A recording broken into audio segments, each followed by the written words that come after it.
Hello friends, welcome back to trading with peace and I hope you guys are trading with peace. और आज की इस video में हम बात करेंगे बीपीसीएल यानी भारत पेट्रोलियम कॉर्प को लेके। आज के दिन बहुत अच्छा छाया रहा शेयर, लगभग 15 रुपये 90 पैसे की बढ़त के साथ 4.23% का रिटर्न दिया इन अ सिंगल डे। 5 दिन में अगर देखें तो 8 रुपये, और पिछले एक महीने में ऑलरेडी शेयर 9.67 का रिटर्न दे चुका है, विच इज इन परसेंटेज।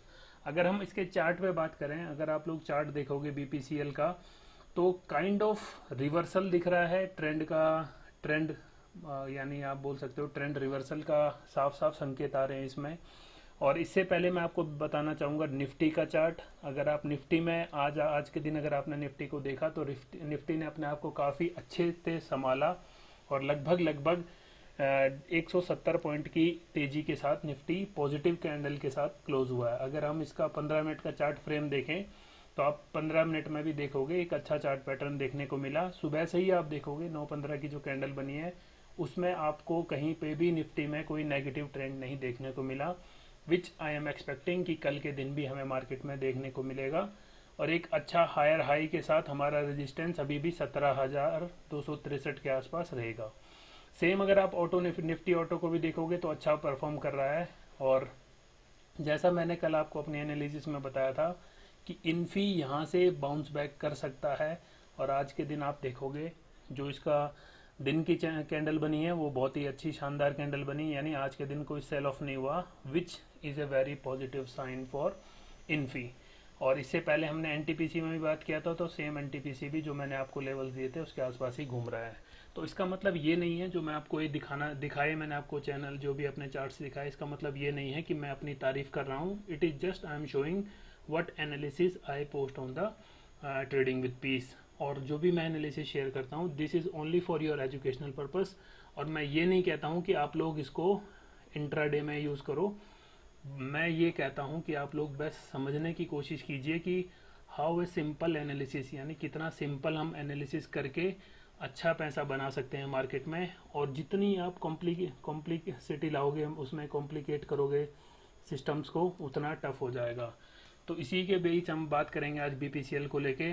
मैं कोई भी न्यूज़ के ऊपर बात नहीं कर रहा हूँ, ना ही मैं इसके अभी फंडामेंटल को लेके बात करूंगा। आई गेस आप सभी को पता भी होगा बीपीसीएल का क्या क्या फंडामेंटल है। It's a good company. और आप लोग देखोगे एक जो हमारा रेजिस्टेंस था ट्रेंड वाइज, इसने उसको अच्छे से क्लोज कर दिया, यानी उसको अच्छे से क्रॉस करने के बाद आप लोग यहाँ भी, कई लोग बोलेंगे कि यहाँ भी इसका ट्रेंड रिवर्स हो चुका था। तो आप लोग देखो, जैसा मैं आपको बोलता हूँ, एक बार ब्रेकआउट हो, सस्टेन होने दो, और जब उसके बाद जो हमारा रेजिस्टेंस था उसको एज ए सपोर्ट मान के जब ऊपर की तरफ निकलता है तो आपको एक अच्छा पुल बैक देखने को मिलेगा।